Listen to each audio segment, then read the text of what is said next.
won, but that's how we feel about every single game. We want to win every single game, and I don't think we're kicking ourselves because we're in a great position to go out there and advance in this tournament. So no, I don't think we have any regrets. If anything, we're just looking at the game, take a little bit of optimism off the fact that we were able to create some things, and then know that we have to go there and make some plays.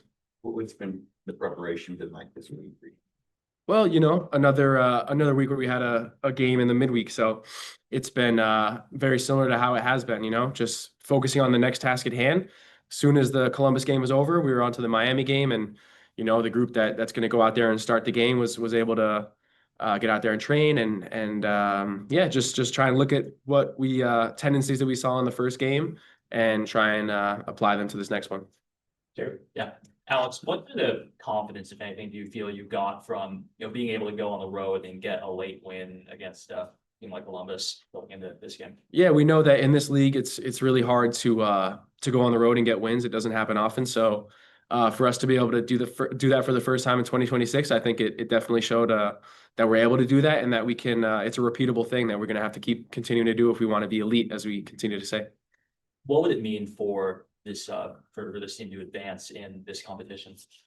Yeah, I mean, it would mean more games, which is great. It would mean, again, speaking about becoming elite and being elite, we want to be making it far into tournaments and playing for trophies. We want to be playing against teams who have made it far in these tournaments and, looking them in the eye and giving them a run for their money. So I think for us, it's not really about how the outside world will look at us. It's more about the way that we've been talking amongst ourselves is that we believe we can, and we want to be playing for trophies. And so that would just be the next step towards doing that. Alex, BJ has said that the team doesn't worry much about what happens outside the training room or even the game. But is it something that you guys, like as players, feed off from positive from outside when you go to a game like this?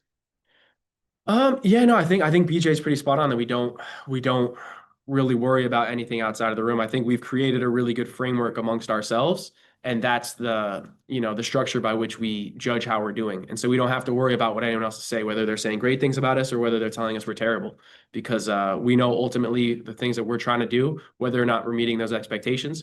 If we are, we try to raise a little bit more. If we're not, we got to get to the minimum standard and then push from there. So I don't think we're worried at all about what the outside world is saying, which everybody says. So.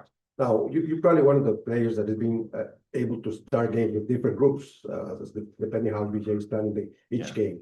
Has it felt any different, or how much better this is in terms of what happened before? When you go in there, play with his group well, and the other one just as good.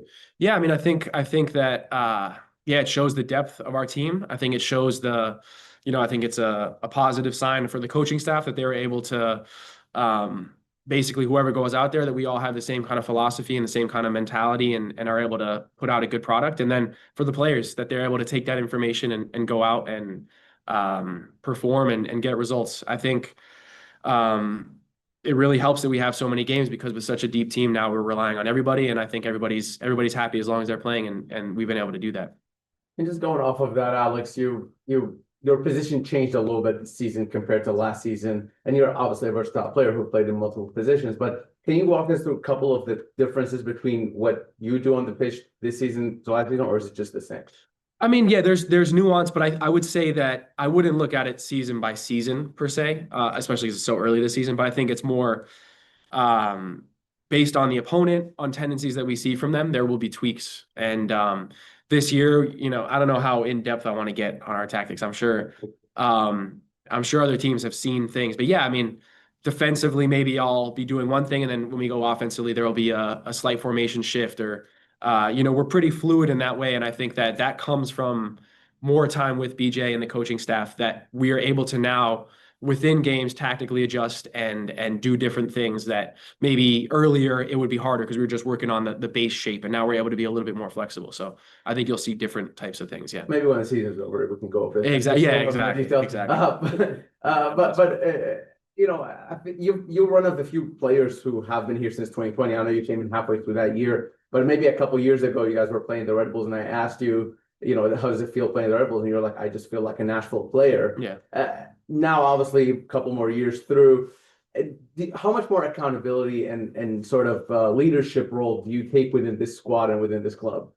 Yeah, I mean, I think 30 years old now, a guy who's been around, who's been here for a long time. I think for me, it's been a pleasure to be able to be around a group and kind of when new players come in, try to be a face that's going to integrate them into the group and kind of show them how we do things here. And so I think I'm more of a lead by example kind of guy. I'm not the most rah, but I think I try and show people with my actions, what we expect here and the standards that we have. And I think just my other thing that I do is in terms of leadership, which I think this group does a really special job of is just care about my teammates and have empathy and try and connect with them. And I think we have been blessed, whether it's by design through the GM or just we're getting super lucky. The guys that we bring in are just amazing people, and it's really easy to create connections, and we really feel like a family. Like already, even in preseason, it felt like we were a family. So it's really easy to be close with this group and care about everybody.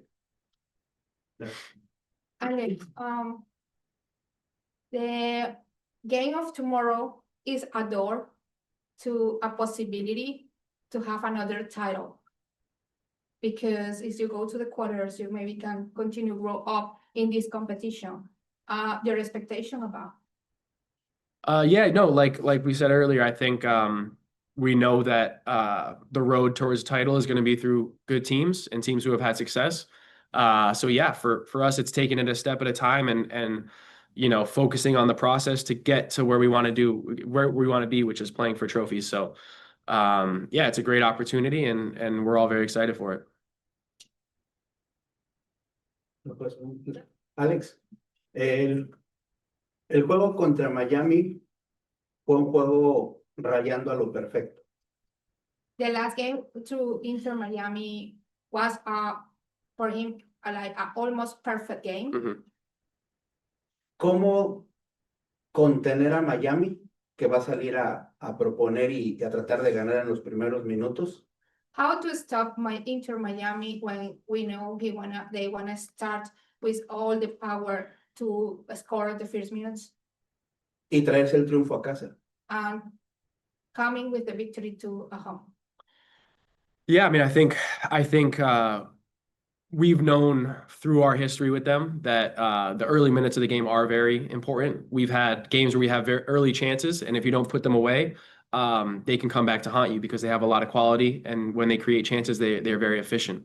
So I think for us, it's if we get early chances, it's about scoring early, and it's also about trying to identify what they're trying to do and make tactical tweaks to try and nullify that and impose ourselves. So I think we're lucky in that we've had a lot of opportunities to play against them and that we kind of understand that the flow of the game when you play against Miami is it can feel different. And I think that we're starting to feel really comfortable in that area and hopefully we can go there and score early and often.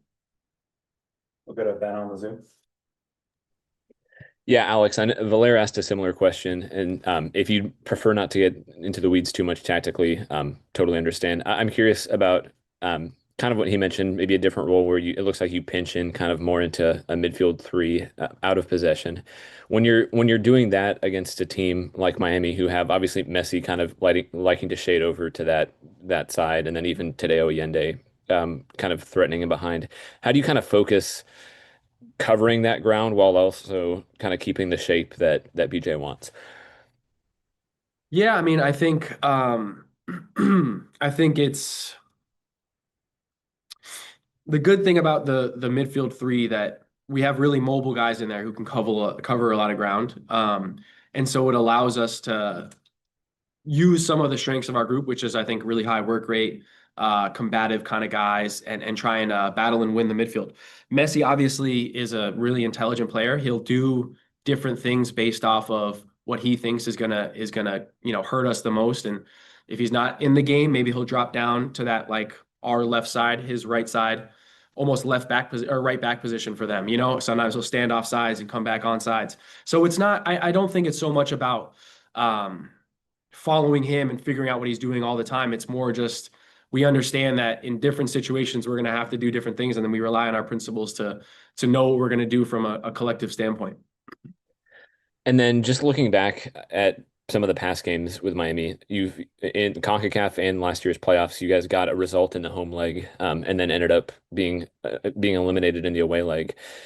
How do you, I guess, try to avoid thinking too much of that and maybe kind of getting in your own head by what's happened in the past and just looking at this game kind of as a clean slate? Yeah, I mean, I think that